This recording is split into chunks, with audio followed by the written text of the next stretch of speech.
Hello students, welcome to NCERT Class 6 Science, Chapter 3, Separation of Substances. We are going through the questions and answers.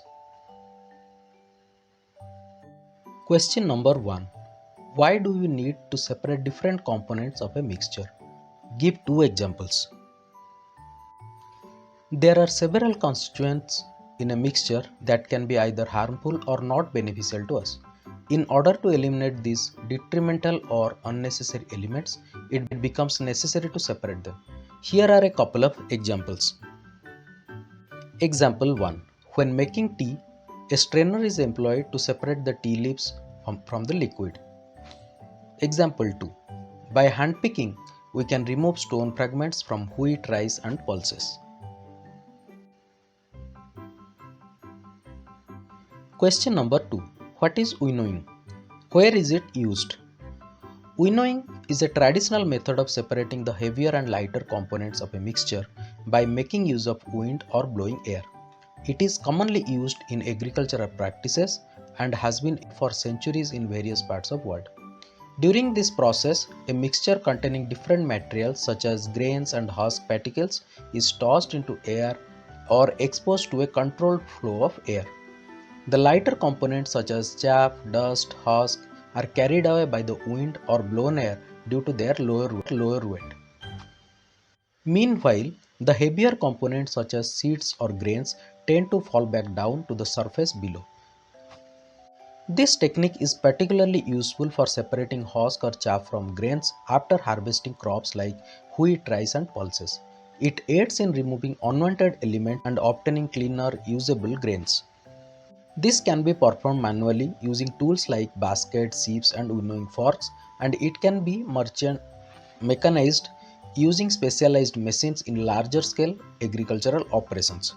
Overall, winnowing is a simple and effective method that has been practiced worldwide to separate lighter and heavier components of mixtures, particularly in context of agriculture.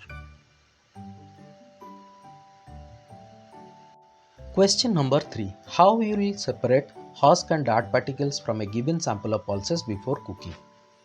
So winnowing is a technique used to separate husk or dirt particles from pulses. Due to their lighter weight, these particles are carried away by the wind or air current during the winnowing processes. What is sieving? Where can it be used? So this is a method of separating particles or substances of different sizes using a sieve or mesh. It involves passing of a mixture through a sieve to allow smaller particles to pass through while retaining larger particles. Sieving can be used in various contexts and industries. Number 1. Cooking and food preparation. Sieving is commonly used in the kitchen to sift flour, sugar and other powdered ingredients to remove lumps or impurities, ensuring a smoother texture in baking or cooking. Construction and civil engineering. Sieving is utilized in construction sites for grading and sorting construction materials like sand, gravel and aggregates. It helps separate particles of different sizes, ensuring consistency in the materials used for concrete and other construction purposes. Pharmaceutical and chemical industries. Sieving is employed in pharmaceutical and chemical manufacturing process to separate fine particles from powders to or to ensure particle size uniformity for quality control processes. Mining and mineral processing.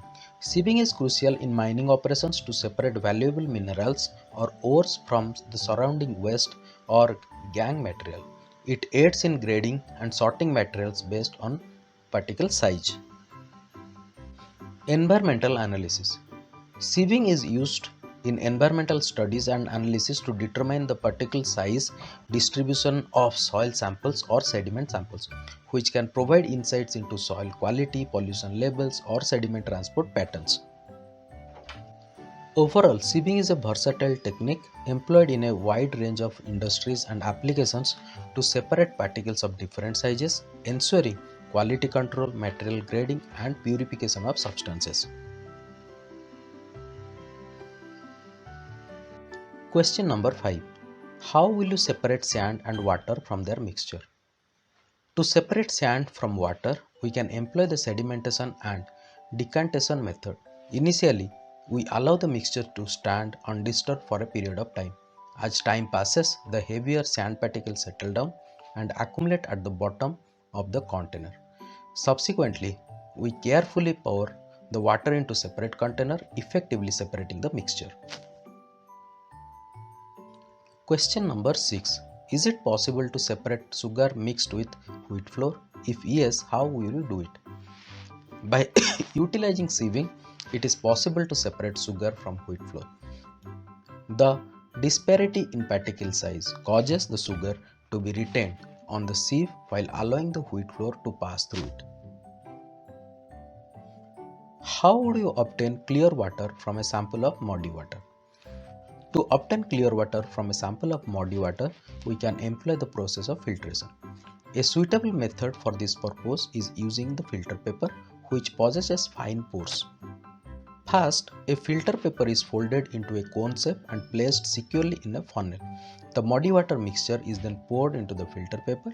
The solid particles present in the mixture are unable to pass through the fine pores of the filter paper and consequently remain on the filter, while the clear water passes through, resulting in the separation of two components. Fill in the blanks. A. The method of separating seeds of paddy from its stalks is called threshing. When milk cooled after boiling is poured into a piece of cloth, the cream malai is left behind on it. This process of separating cream from milk is an example of filtration. C. Salt is obtained from seawater by the process of evaporation. D. Impurities settled at the bottom when muddy water was kept overnight in a bucket.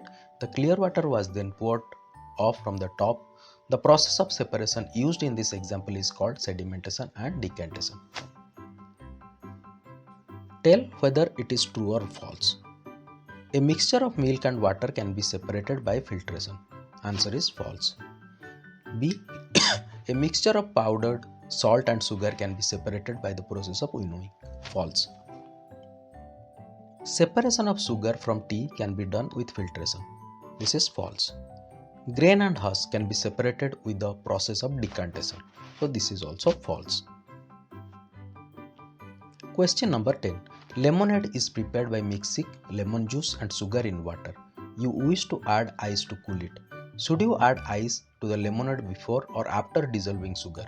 In which case would it be possible to dissolve more sugar? To maximize the dissolution of sugar, it is advisable to add ice after initially dissolving it. Higher temperatures facilitate greater sugar solubility. However, once ice is introduced, the temperature decreases, resulting in reduced sugar solubility.